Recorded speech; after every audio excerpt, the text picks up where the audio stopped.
Oh, hang on a second. All right. Something's going on with my speakers. Hang on a second. All right, we're good? We're good. Can you hear Okay. me okay? I can, yeah. Welcome Okay, awesome. to yeah. What day is it today? Welcome to December 9th weekly roundup. Scott, that's Ben. And we're befuzzled. We're befuzzled. I don't even know if it's Friday afternoon. I'm in Bowmanville, Ontario. Yep. Ben is working, but also trying to keep up with the FIFA.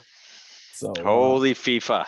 holy People, I'm FIFA sure today. nobody's going to join us, or we got a few people joining us, but We have a for few. for any soccer fans, if you're not watching, I'm sure the soccer fans are watching. Yeah. Netherlands scores a run out time goal to tie it against Argentina. They're in overtime right now. It's Yeah. very exciting. And we're like TSN over here. We're like Sports Center. Exactly. Everybody have updates. All right. Well, I know you're anxious to get back to that. So let's run through this here. What happened this week in the world of a lot happened actually. It was kind of a busy week in the world of finance and economics. So what's going on? Yeah, well, primarily we had the Bank of Canada interest rate announcement on Yes. Wednesday this week. So that was the main kind of macro point in our world. And so we had, I say National Bank. National Bank had forecasted a 25 basis point increase, but Bank of Canada went with 50 basis points. And so going into the meeting, it was kind of roughly a coin toss, but I'd lined up with National Bank as well and thought it was just 25, but they went 50, and based on what they said, though, I think was probably how the market reacted, which is they went from kind of that we're on track to continue to raise rates until we've put a lid on inflation to we become data dependent. And so that was really I think how the market reacted. Initially it was a surprise. You had a bit of a correction in a few assets, but once you read through what they said, it was much more focused on what's happening in front of us. And so that was the big news. It actually was more of a ho-hum reaction to the market than I think expected. And it was more with the fact of what's happening in front of us. Yeah. Well, we know our mortgage department in the bank wasn't very happy about it either. That's for sure. That's for sure. Yeah, exactly. Okay. Get up to anything in the portfolios this week or no? Just keeping it patient. Yeah, generally keeping it patient, but more thinking to add to certain things. Yeah, I think it was probably 2 weeks ago when I said it looked like the rates, and maybe 3 weeks ago, 2 or 3 weeks ago, I said rates look like they probably peaked on the longer end, not on the short end, and seems to be the case. We've had kind of a pretty decent breakdown in the 10-year and 30-year bonds in both Canada and the U.S., and so where I'd been potentially apprehensive in some cases to add to those positions, I've been looking to do that. As I've been making tax switches, potentially if we're selling shorter dated bonds, been looking to add some duration into bonds, and growth continues to be under pressure here. So looking for opportunities there. Some of the names that we added this summer, like Intel and such, are still kind of trading in that similar range. The Chinese KWEB has had a pretty good week here as well. Didn't add to it, but nice to see it, potentially putting in a floor. We had some positive news come out of China that it looks like they're going to lift their restrictions. The pace that they do it, I guess we'll see, but ultimately that's super bullish longer term for the macro economy because China's been in hardcore lockdown for almost 3 years now. Right. Yeah. Right. You mentioned you've been doing a lot of individual tax loss selling for the clients. So that's kind of that time of year, isn't it? Yeah, for sure. So again, we've talked about it. You and I have talked about it a few times. So we've had clients where whether they've sold property, we had a client sell a cottage that we were talking about. They have a capital gain on that. So we've been looking to see what we can do to reposition some things and help with some losses there and put some money back in your pocket. Commercial building client sold. So we're trying to see how can we make good decisions from a tax perspective, but also make sure portfolios are positioned for what's coming in front of us. So a lot of that going on right now. Makes sense. Okay, what do you got for us in the deck today? Well, I think we're gonna do a quad update because we haven't done that in a little while. I know, Because I know we've had a few questions about that recently. Yeah, So let's get the presentation up here. finally hit Okay, that mythical quad 4. maybe you're gonna have to wait and see. Spoiler alert.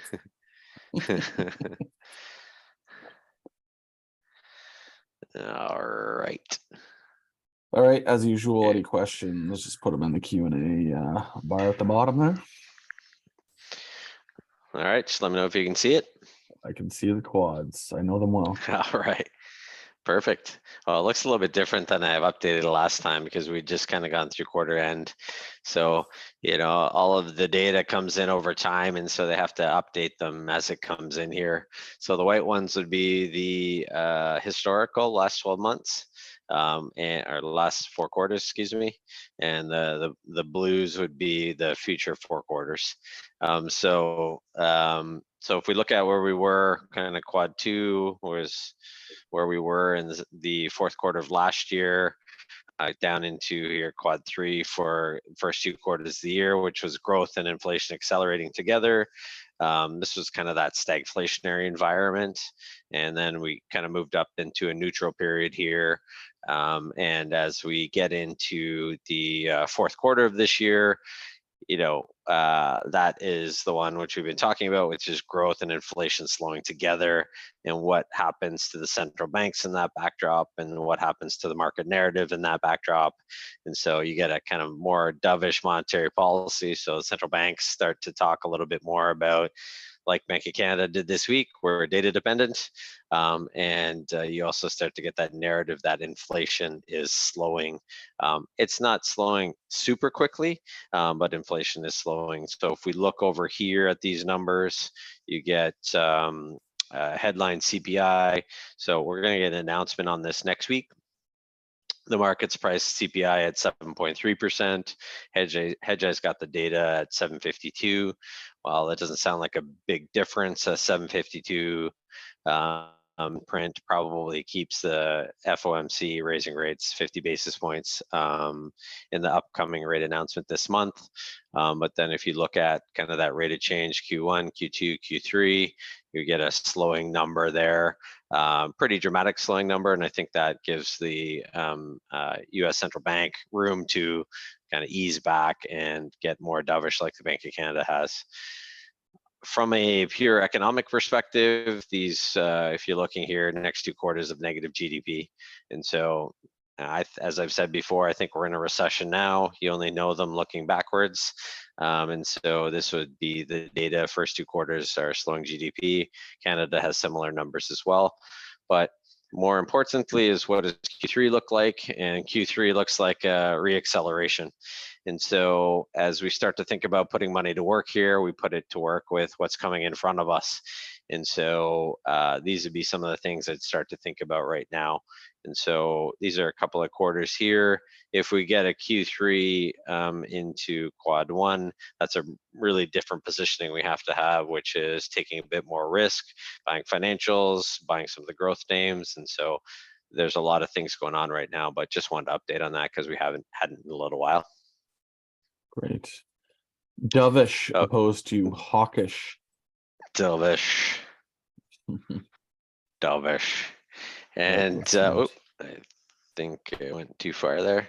Okay, so had quite a few questions about oil this summer, less so recently, but just thought I'd give an update on that. Hedgeye has actually sold all of their energy positions, pipelines, and with the backdrop that the price of oil is decelerating. So not natural gas. Natural gas is a very different picture, but this is oil. Looks like it's decelerating. You probably see it at the pumps now, where you're looking at $1.30 a liter. So crude continues to decelerate with the economy slowing quite quickly. Gotcha. Yield curves just we've been talking about this. This is the 2s 10s, so the 2-year bond versus the 10-year bond, and the inversion. So the 2s are higher than the 10s. We're about 100 basis points in Canada and about 90 in the US. And so that's at kind of at material differential. The the US one right now, I think we're something like 40 years of a inversion right now. So this has historically been a signal that a recession is imminent. Gotcha. Okay. Just a couple things on Europe, because continue to have a lot of questions about that, and I think it is a materially different picture than what's happening in North America, and also what's happening in certain parts of Asia. So Europe continues to be in a serious position where they don't have the ability to continue to heat and electricity and things like this. They only roughly have about 55 days of storage in natural gas. That's kind of their max capacity. And so if you look at what an impact this is going to have, it kind of shows you at what point, kind of January, February next year, if they don't have the ability to replenish at reasonable prices, we're going to get into a serious issue there. And so this will be something important to watch. What does Europe do? What's the central bank do? What does Russia do? There's a lot of things that'll happen there that'll have impacts not only on individuals but also across corporations and people. Yeah, two more quick ones. So again, this is what we've seen. You've seen fertilizer chemicals hit materially because they can't continue to keep their plants open. So you had BASF, which is obviously a material chemical company, say they're essentially going to shutter most of the European plants. They just opened a big plant in China. There's a risk with the closing of the European plants to something like 55,000 employees. So this is having ripple effects through the economy, and something we got to continue to pay attention to. Last one before we jump off just is central bank digital currency. I had a client who sent along some interesting research on that, and it continues to be worked on and developed. And so one of those things that I've often had questions about is, where does central bank digital currency fit? Where does crypto fit? And I think they coexist. But the interesting thing is that all of the central banks of the world are working on certain issues around how this might look, where it would look. This is from a JP Morgan research paper, just kind of showing how they're trying to look to integrate this. But it's all based around the blockchain technology, which we've been talking about for a couple of years. And the central bank digital currencies continue to drive on. And what we're trying to do to understand this is, how are they going to sit? Are they going to sit on the Ethereum blockchain? Are they going to sit on their own blockchain? So there's lots of opportunities here to pay attention to right now, particularly in a stressed environment. So we continue to dig through and see where and how that's going to look. But it's important to see that this technology continues to go, even with the kind of volatility in the crypto space right now. Yeah, definitely. Awesome. Good one to end on there. Okay, so what besides semifinals of the FIBA World Cup, what are we looking at for next week? Yeah, so we'll continue to watch kind of all the central banks of the world now are talking about what they're doing with rates. So there'll be lots to watch and pay attention to there, because it does seem like most of them are getting to the end of their rate increasing cycle. But at the same time, we're going to get this CPI number, which looks like it's going to be hotter than the market's currently priced in. So that could be a short-term risk to equities, and potentially you get bonds moved to the top end of the range as well. So I'd expect if we see that next week, volatility starting to creep down as well. So, I got to think the next 3 weeks are going to be a little bit more volatile than the last 2-3 months, which is typically where the opportunities get presented. So I'd hope that gives us a chance to deploy some of that cash that we've been sitting on. Great. Okay, any parting words before we get on with our weekends? No, I think the process, as we talked before, where we started to think and look at bonds earlier this year, we're a bit early in that process, but now the thesis is playing out. And so we continue to watch that. I'm happy to see how things are turning around there. Fed bonds bounce up nicely and we continue to watch that. But no, I think I'm quite optimistic for what's ahead in 2023 and going to spend a lot of time these next couple of weeks looking at how to best position that. What do we own? Where should we own? And in the next couple of weeks, we'll talk about that with some of the individual names once we get there. Definitely. One thing we didn't talk about was it just this week that CRA came out with the new TFSA limit? Right. Yeah. So they're increasing that to 6,500. So we can kind of do that. Well, for 2023, obviously we'll be looking to do that. Yep. Okay. So that'd be great. So some people, we have the green light to go ahead and just roll that over. So if that's something you want us to do in the new year, certainly let us know. And we will shift some money around and max out the TFSAs. Awesome. Okay, well, enjoy all your soccer watching this weekend, and thank you. Good luck this weekend. Yeah, the kids hockey tournaments. It is the season, last one of the year, on the road anyway. So happy for that. And that's it. There's only so much time we can spend in Bowmanville, Ontario. That's true. I spent a week there one night. Anyway, okay. Have a good one, everybody. We'll see you next week. Thanks, everybody. Take care.